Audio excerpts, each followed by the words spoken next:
बिस्मिल्लाहिर्रहमानिर्रहीम। अस्सलाम वालेकुम। मैं हूँ मेरीन सप्तैन। देख रहे हैं आप मेरा यूट्यूब चैनल और फेसबुक पेज। नाज़रीन, अदाकार शाहिद माजी के एक बड़े मशहूर मैं कहूँगी कि एक्टर थे, फिल्म एक्टर थे। इनकी फिल्में बहुत मशहूर हुई, ना सिर्फ इनकी फिल्म्स बल्कि इनके स्कैंडल्स भी बहुत मशहूर हुए। कभी भी इन्होंने अपने स्कैंडल्स को छुपाने की उस तरह से कोशिश नहीं की। अदाकार शाहिद ने खुदकुशी की कोशिश क्यों की, ये मैं आज आपको इस वीडियो में बताऊंगी। उसके अलावा हमारे अदाकार हैं, एक बड़ा ही इनका कहना चाहिए गेटअप बड़ा खूबसूरत होता था। बहुत लोग इनको एक टाइम में पसंद करते थे। फिर एक ही टाइप की फिल्म्स इनकी बहुत ज़्यादा आना शुरू की। अदाकार शान की बात कर रही हूँ। अदाकार शान और अरबाज के दरमियान कुछ ठन गई है। अरबाज खान ने शान को बहुत ही संगीन उसके बारे में इल्ज़ामात लगाए हैं। क्या इल्ज़ामात हैं और क्यों कहा ये सब कुछ, ये भी आज आपको इस वीडियो में बताऊंगी। अपनी बर्बादी है उसका ज़िम्मेदार जो है उन्होंने शान को करार दिया है। और सबसे आखिर में फैसल कुरैशी जो कि बड़े ज़बरदस्त अदाकार है और बहुत से ड्रामाज़ ऐसे ड्रामाज़ हैं। आपने खाई देखा, आपने अभी बहरूपिया जो उनका चल रहा है, और उसके अलावा बहुत से ड्रामाज़। और एक बात सच है कि फैसल कुरैशी के जो ड्रामाज़ होते हैं उनमें हर ड्रामे में उनका एक मुख्तलिफ़ किस्म का किरदार होता है।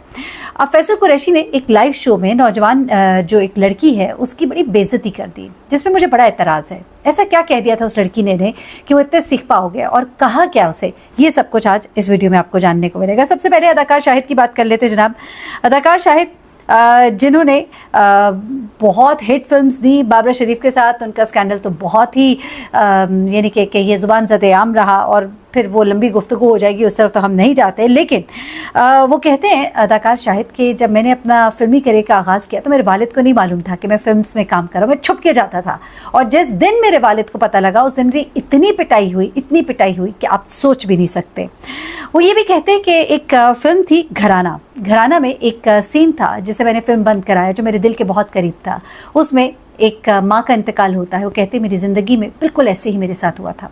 वो कहते हैं कि मैं बहुत छोटा था जब मैं स्कूल गया था। मैं स्कूल से वापस आया, घर पैदल आया। जब मैं घर पहुंचा हूं तो मेरे घर के दरवाजे पे लोग खड़े थे, और फिर मुझे पता लगा कि मेरी वालदा जो हैं वो नहीं रही, उनका इंतकाल हो गया। कहते हैं कि मैं बहुत ही परेशान, गुमसुम सब लोगों में खड़ा रह गया। मुझे कुछ समझ नहीं आई कि ये मेरे साथ हुआ क्या है। मैं अपनी माँ को बहुत मिस करता था। वो कहते हैं कि मैं हर शख्स में अपनी माँ को तलाश करता था। फिर वो मोहब्बत मुझे ना मिली और मैं इस मोहब्बत के लिए सारी ज़िंदगी तरसता रहा। वो कहते हैं कि 14 साल की उम्र में मैं उस वक्त भी अपनी माँ को बहुत मिस करता था। मेरी ज़िंदगी जो है उसका सूनापन कभी भी नहीं भरा था। अपनी माँ को याद करते मैं अब भी आबदीदा हो जाता हूँ। तो वो कहते हैं कि जब मैं 14 साल का था तब मैंने अपनी ज़िंदगी में खुदकुशी की कोशिश भी की, क्योंकि वालदा की मौत का मुझे इतना गहरा सदमा था कि मैं उसको 14 साल की उम्र में भी नहीं भुला पाया था। वो कहते हैं कि मैंने कभी अपने स्कैंडल्स को छुपाने की कोशिश नहीं की। मेरे बहुत से स्कैंडल्स आए, लेकिन उनमें से ज़्यादातर खबरें गलत होती थी, 40% दुरुस्त होती थी। वो कहते हैं मसलन कि एक दफ़ा मैं ग्लास में पानी पी रहा था तो कह दिया गया मैं शराब पी रहा हूँ, और इस तरह की बातें। इल्ज़ामात जो हैं वो ज़्यादा थे, सच कम था, लेकिन हाँ स्कैंडल्स बहुत थे। अच्छा, ये तो कहानी हुई अदाकार शाहिद की, जिन्होंने 14 साल की उम्र में खुदकुशी की कोशिश की, और उसकी वजह उनकी वालदा और वालदा से उनकी मोहब्बत थी। अगली खबर ज़रा आपको अरबाज़ खान के बारे में बताती हूँ। अरबाज़ खान जो है, आपको मालूम है अरबाज़ और खुशबू एक कपल है, और गुज़श्ता दिनों ये खबरें आती रहीं कि इनके दरमियान कोई ज़्यादा अच्छी नहीं चल रही। पहले ही हमने सुना था कि अरबाज़ के वालिदैन जो हैं वो खुशबू को कुछ ख़ास पसंद नहीं करते। उन्होंने एक इंटरव्यू में ये भी कहा था कि कोई 5 साल हो गए मैंने खुशबू को नहीं देखा, और अपने बेटे और उसके बच्चों से मोहब्बत का इजहार ज़रूर उन्होंने किया। लेकिन गुज़श्ता दिनों एक इंटरव्यू में खुशबू ने कुछ ऐसी बातें कहीं ढके छुपे अल्फाज में, जिससे खुशबू के अंदर जो मौजूद एक अकेलापन है उसकी अक्कासी हो रही थी। पता लग रहा था कि मामलात कुछ दोनों के दरमियान अच्छे नहीं हैं।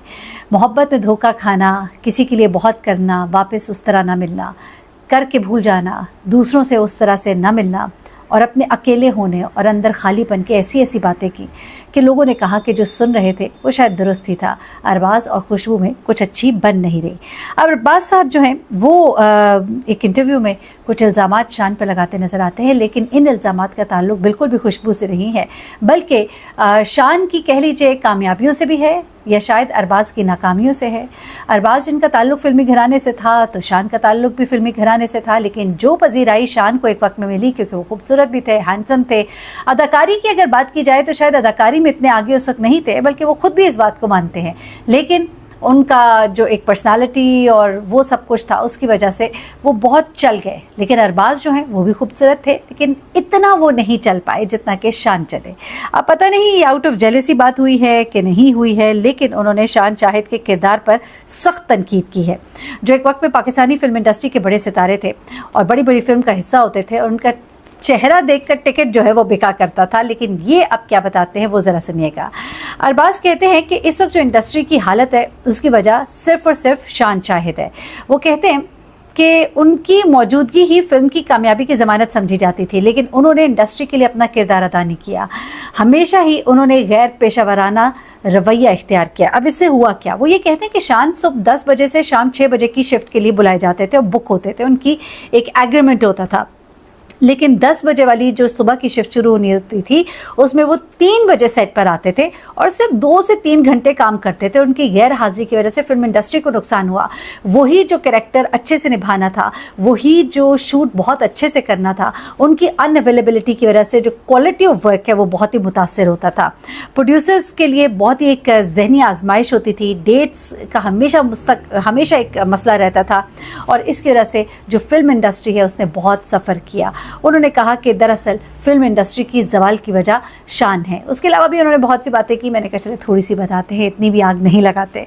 आखिरी खबर की तरफ आते हैं, वो है जनाब फैसल कुरैशी के हवाले से। फैसल कुरैशी एक बड़े ज़बरदस्त एक्टर हैं और बातें बड़ी समझदारी की करते हैं। जाहिर सी बात है मॉर्निंग शो भी करते हैं और मॉर्निंग शो के आपको पता है होस्ट जो होते हैं उनका एक टेम्परामेंट बन जाता है। ऐसे में मुझे बड़ा अजीब लगा कि देखिए आपके एक गेस्ट आते हैं, पूरी दुनिया उनको देख रही होती है। आप तो रोज़ आएंगे चले जाएंगे, लेकिन एक इंसान जो कभी किसी बड़ी ख्वाहिश के साथ, बड़े ही एक चाह के साथ आया होता है, अगर वो आकर आपसे कोई सवाल कर रहा है तो आप आराम से भी उसका जवाब दे सकते हैं। आपको इतना ऑफेंड होने की क्या ज़रूरत है? एक आम से सवाल तो किया था उस लड़की ने। दरअसल उस लड़की ने क्या सवाल किया था वो पहले आप सवाल सुन रहे हो, बताइएगा कि क्या आपको लगता है कि इस पर फैसल कुरैशी को उस लड़की के साथ इस तरह से बोलना चाहिए था। अच्छा, एक लड़की थी, उसने कहा कि आमतौर पर पाकिस्तानी ड्रामे एक जैसी रफ्तार पर चलते हैं, यह रवायती सास बहू की कहानियों पर मबनी होते हैं। तो दीमक की बेसिकली प्रमोशन भी हो रही थी। दीमक में फैसल ने बहुत अच्छा काम किया है, मैंने ये फिल्म देखी है, मैं इसके ऊपर रिव्यू भी दूंगी अलग से। अच्छा, अब वो फैसल जो है वो जब उनसे कहा कि दीमक जो है वो किस तरह से उससे मुख्तलिफ होगी, तो फैसल कुरैशी जो है ना वो एकदम से गुस्से में आ गए। कहते भाई कौन से ड्रामे एक जैसी रफ्तार के होते हैं, कैसी रवायती कहानियाँ होती हैं? आपने ड्रामों के मुझे नाम लेके बताए ना ज़रा, कौन से ड्रामे हैं? टोन चेंज हो गई, अंदाज बदल गया, गुस्सा आ गया। फिर वो कहते हैं कि आप इन ड्रामों के नाम ले सकती हैं जिनकी आप बात कर रही हैं? फिर कहते हैं मुझे नहीं लगता कि ड्रामे एक जैसी रफ्तार या कहानियों के होते हैं। हम कम से कम पिछले 3 साल से मुख्तलिफ किरदार कर रहे हैं। खई हो गया, इश्क मुर्शद हो गया, काबली पलाव हो गया, बहरूपिया हो गया, दुनियापुर हो गया, फरार हो गया, राजा रानी हो गया। तो कौन सी इसमें सास बहू की कहानियाँ थी? अच्छा चले ठीक है, आप फैसल साहब बिल्कुल बात ठीक कर रहे हैं। इन ड्रामाज में हमें वैरायटी नज़र आई, लेकिन हम मेजॉरिटी को माइनॉरिटी के साथ कंपेयर नहीं करेंगे और हम उन चंद चीदा ड्रामों को पूरी इंडस्ट्री को रिप्रेजेंट नहीं करेंगे ना। वो चंद एक ड्रामे जो है वो पूरी इंडस्ट्री को रिप्रेजेंट नहीं करते। बहुत से ड्रामास हैं, मेरे जहन में इस वक्त एग्जैक्टली नाम नहीं आ रहा, लेकिन मेजॉरिटी सास बहू और यही चीज़ें चल रही हैं। आपके जितने ये 10-12 चैनल हैं ना एंटरटेनमेंट के, आप उनके ड्रामे देख लेना। उसमें से अगर आप कोई जियो के एक दो ड्रामे एयरवाई के एक दो ड्रामे आप ग्रीन एंटरटेनमेंट के निकाल के आप उसको पूरी पॉपुलेशन को आप रिप्रेजेंट नहीं कर सकते। सैंपल भी आप फिर उठाएं तो फिर 2 ड्रामे आप एक और चैनल में किसी को इस तरह नहीं कहती, उन सबको उठाएं तो मेजॉरिटी ऐसे ड्रामे हैं जो सास बहू वाले हैं।